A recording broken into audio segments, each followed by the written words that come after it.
Βοηθάει ο Μπουρούσης. Θα του γυρίσει και την μπάλα. Μπουρούσης πάει χαμηλά. Σκοράρει 5-2. Πρώτο καλάθι με καλή συνεργασία. Φόβα και του Τούρκογλου γίνεται αλλαγή. Τρίποντο από τον Σπανούλη χωρίς άμυνα. Ευτυχώς επιθετικά ριμπουάρα από το Φώτσι. Νέο τρίποντο από τον Σπανούλη. Δύο φορές ο Κιλμπίλ δεν αστοχεί ποτέ. Δηλαδή τη χρησιμοποιήσει τη ζώνη ή θα τη χρησιμοποιήσει και στα σετ παιχνίδια η ομάδα της Τουρκίας. Κυκλοφορήσαμε καλά την μπάλα. Ο Ζήσης βρίσκει σούτ από τη γωνία. Για να δούμε αν θα πάρουμε δύο εύκολους πόντους τώρα. Ζήσης δοκιμάζει για 3. Μέσα! Αυτό είναι τρίποντο και η Ελλάδα μπροστά. Έξω ξανά για το Σπανούλη. Από τα 8 μέτρα το τρίποντο του Κιλμπίλ. Ναι! 15-14. Η άμυνα της Τουρκίας. Κλειστές ζώνες. Παίζει ζώνη μισού γηπέδου ουσιαστικά. Ο Τάνιεβιτς για την Τουρκία. Ο Σοφοκλής αστόχησε ο ίδιος στο rebound και στο κάρφωμα. Είναι πολύ δυνατός. 21-10. Κόβει χαμηλά. Ο Ζήσης, ο Πρίντεζης από το πλάι. Κλείνεται, βγάζει το Φώτσι αυτός για τον Καλαμπόκι που δοκιμάζει για 3. Επιθετικό rebound από τον Μπουρούση. Κάτω από το καλάθι. Σκοράρει. 20. Χαμηλά, αλλά ο Σπανούλης θα παίξει pick and roll με τον Μπουρούση. Ωραία πάσα και κάρφωμα του Μπουρούση. Να που βγήκε σε καλό η επιλογή του Σπανούλη. Το επιμέρους σκορ είναι 12-4 υπέρ των Τούρκων. Φώτσις για 3 μετά την επαναφορά. Πολύ μεγάλο τρίποντο. Ο Αντώνης Φώτσις χάνει την μπάλα. Κλέβει ο Σπανούλης, ευνηδιασμός.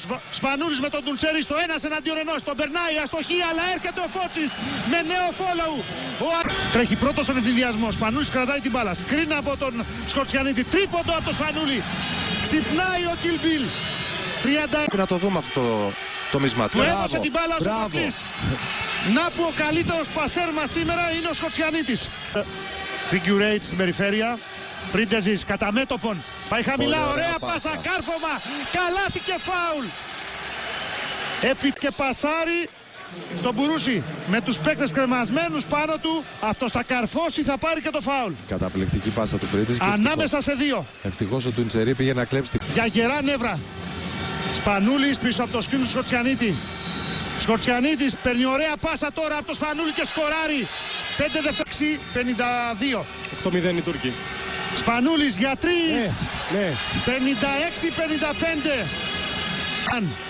Σπανούλης πάει χαμηλά. Βγάζει έξω για το Ζήση. Σου 3 πόντων. Ναι. 63-61. Μεγάλο από τη δημιουργία του Σπανούλη. Ο Ναν χωρίς άμυνα για 3. Είναι άστοχος. Ριμπάουντ από το Σοφοκλή. Χρειαζόμαστε σκορ. 47 δευτερόλεπτα ακόμη. Σπανούλης. Παίρνει σκρίνα το Σκορτσιανίδη. Σπανούλη στη διείσδυση. Πάσα στη γωνία. Πρίντεζης για 3. Μπροστά είμαστε. Ναι! Στα 36 δευτερόλεπτα τη λύση δίνει ο Πρίντεζης. Αν αστοχίσει, έχω την εντύπωση ότι δεν πρέπει να ρισκάρουμε. Μια καλή άμυνα και να δεχτούμε σούτ. Μέσα η δεύτερη βολή. 60. Σπανούλης δίνει σκρίνο Ηλιασόβα. Ο Αρσλάν με το Φώτσι. Πάρα λίγο να κλειστήσει. Αρσλάν πάει προς τα μέσα. Ο Φώτσις δεν μπορεί να τον σταματήσει. Ισοφαρίζουν το μάτς και πάνε στην παράταση. Τα πανηγύρια. Επαναφορά για τον Ηλιασόβα. Τον κόβει ο Φώτσις. Του κλέβει και την μπάλα.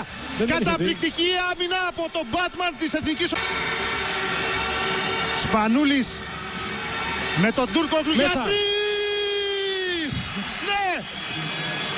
2-69. Περπέρογλου για το Σπανούλη. Από μακριά για 3. Μέσα. Ο Κιλμπίλ καθαρίζει το μάτς και στέλνει την Τουρκία στο Καναβάτσο. Σπάμε το pressing. Φώτσις λάθος πάσα. Θα υπάρξει κι άλλος χρόνος. Να είναι πεδαριώδη αυτό το λάθη. Τούρκογλου. Με τον Περπέρογλου. Τούρκογλου. Σουτ εκτός ισορροπίας. Δεν είναι καλό. Ριμπάρα τον Περπέρογλου. Μπράβο Στράτο. Τώρα πρέπει να κρατήσουμε την μπάλα. Πάσα από το Ζήση. Περπέρογλου ευθυνδιασμός με τον Πρίντεζη. Όχι. 5-74. Ζήση στα 10 δευτερόλεπτα χάνει την πρώτη βολή. Έχει 5 στις 7. Και τώρα 6 στις 8. Ξανά το ίδιο. Το ίδιο μαρτύριο. 76-74. Κάνεις φάουλ ή δεν κάνεις?